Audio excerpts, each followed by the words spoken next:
خالية من البدع من الإحداث قد صفت وما من سنة هدما بناها ثم. بسم الله والحمد لله والصلاة والسلام على رسول الله وعلى آله وصحبه ومن والاه وبعد. Assalamu alaikum wa rahmatullahi wa barakatuh, my brothers and sisters in Islam. Today is continuation of a book of المنظومة al-Bayquniyyah by rahimahullah Imam al-Bayquni. We have reached the point where Imam talking about مباحث الحديث, which simply known as topics of hadith. So the first topics here, it would be the akhbar, which mean statements that were transmitted to us are categorized into three types. First one is al-hadīth. It is specific to what was attributed to the Prophet sallallahu alaihi wasallam. The second category is al-athar, which is specific to what was attributed to other than him, such as the companions, the tabi'een, or those who came after them. A third one is al-akhbar, or a khabar, al-khabar. It includes the hadith and athar, both of them.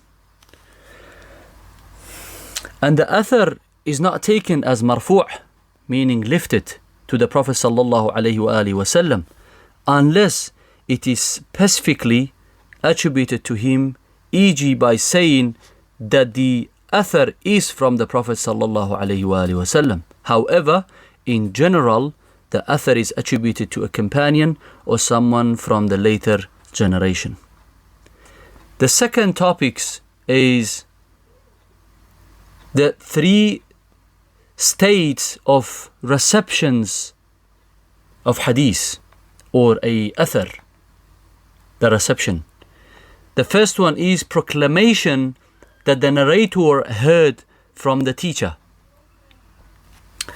The second point is confirmation of meeting between the two without one hearing from the other. Third one is both were contemporaries, but it is not confirmed that one met one another. We may explain it more in detail. As for the confirmation of hearing directly from the teacher, it is to say, I heard from so and so, سمعت فلان, or so and so told me, حدثنا فلان. Hence this connection is clear.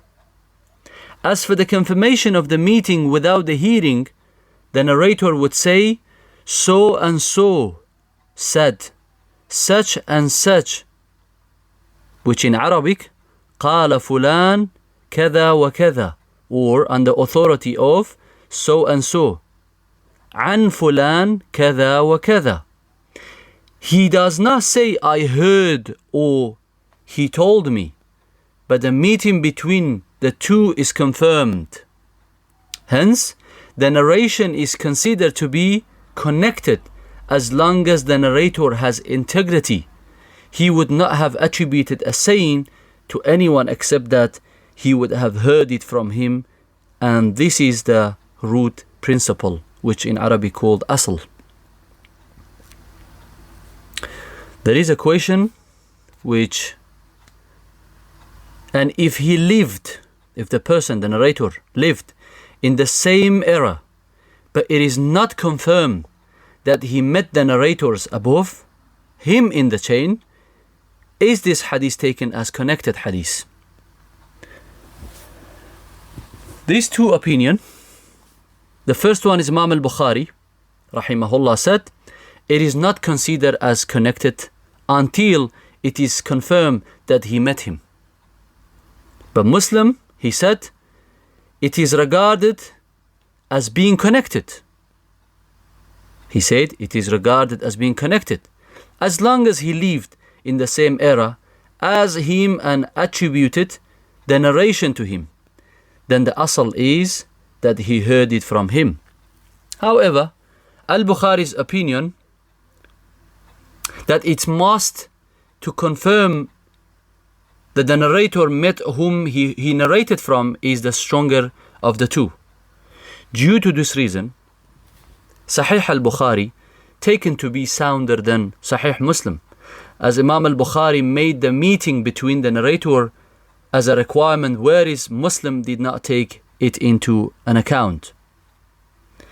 And some of the scholars who are strict in the transmission of hadith say that it is necessarily, or it is a necessity to confirm that the hearing,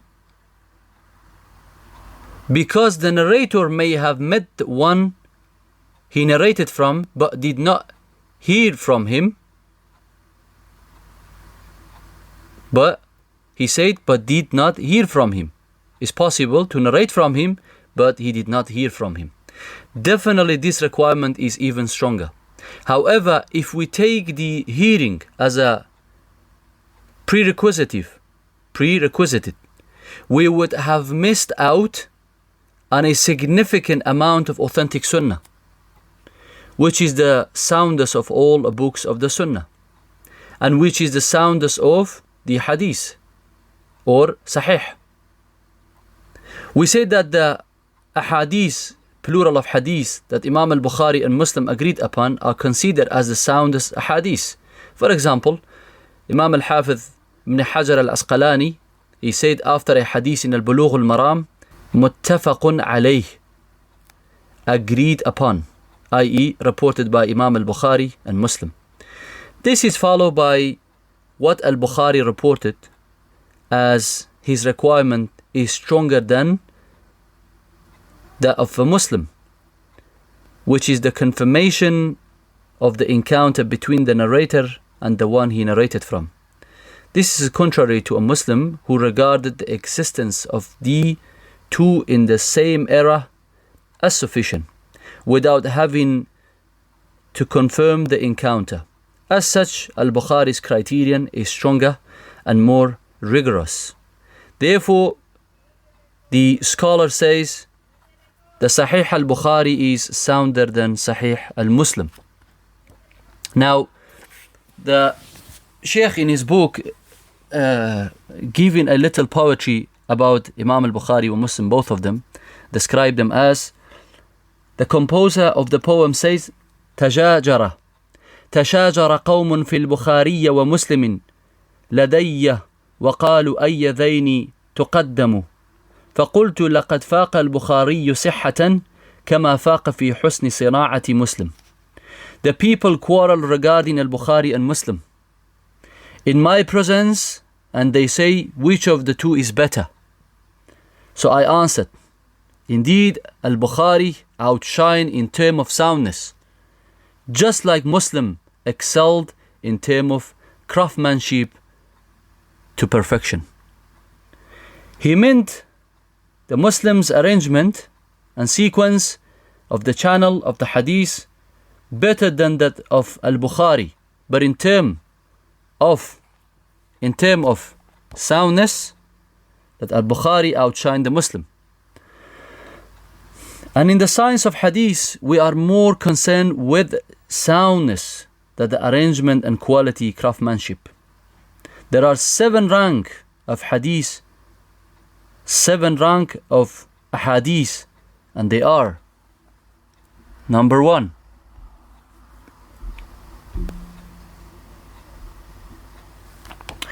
first one is what al-Bukhari and Muslim agreed upon, muttafaqun alayh. The second one is what is reported by al-Bukhari alone. Next one, what is reported by Muslim alone. Fourth one is what is upon the requirement of both scholars. Sometimes it is also referred to as being upon the prerequisites of the Sahihain, or the condition of al-Bukhari and Muslim. Fifth one is what is upon al-Bukhari's requirement. The sixth one is what is upon Muslim's requirement. And the last one is what is upon the condition of other than two. The third topic today from Mabahith al-Hadith are all that were agreed upon al-Bukhari and Muslim considered as sahih? Does this mean that we need not scrutinize the narrator and ask about the text or not? We say that the most scholars are in agreement that the narrations found in both compilation are considered as sahih and beneficial for knowledge, because the Ummah, the Muslim nation, acknowledged them with acceptance, and our Ummah is safeguarded from making mistakes. This is the opinion of Ibn Salah and the opinion of Shaykh al-Islam Ibn Taymiyyah and his students Ibn al-Qayyim. May Allah have mercy upon their souls. As for the narration that is reported by either one, it is taken as authentic. However, it is lesser in degree than the ones that are agreed upon. As such, some of al-Bukhari's narration were criticized, and a greater number of Muslim narrations were scrutinized likewise. Al-Hafiz ibn Hajar replied to such criticism from two perspectives. The first perspective, the criticism contradict the way of al-Bukhari, i.e. the critics of al-Bukhari went against al-Bukhari's opinion, while al-Bukhari is an imam of the hadith scholar. Thus, his view is given precedence over the rest who came after him, including his critics. Moreover, if there are two contradictions or two contradicting opinions from the people of knowledge, normally we take the most justified opinion. Therefore, it is said that al-Bukhari is leading custodian of hadith, and if someone were to come and say that a particular hadith is not sahih, whereas al-Bukhari already regarded it as such and report it in his collection, if al-Bukhari is more proficient and more knowledgeable in the science of hadith than the critics, then we view the criticism as contradictory to al-Bukhari's opinion. This is the answer in general. As for the elaborated answer is, the second perspective, that the scholar refuted those who scrutinize al-Bukhari and Muslim, and they refuted the criticism of every hadith with this: the objection upon al-Bukhari and Muslim were removed. However, there is no doubt that misconception may arise from the narrator of al-Bukhari and Muslim, but this does not deprecate the transmission from al-Bukhari and Muslim. The reason is that no one can free himself from misconception, and it is never criterion of the narrator's integrity that he be completely free of mistakes, as such person never existed in the first place. سبحانك اللهم وبحمدك أشهد أن لا إله إلا أنت أستغفرك وأتوب إليك. السلام عليكم ورحمة الله وبركاته.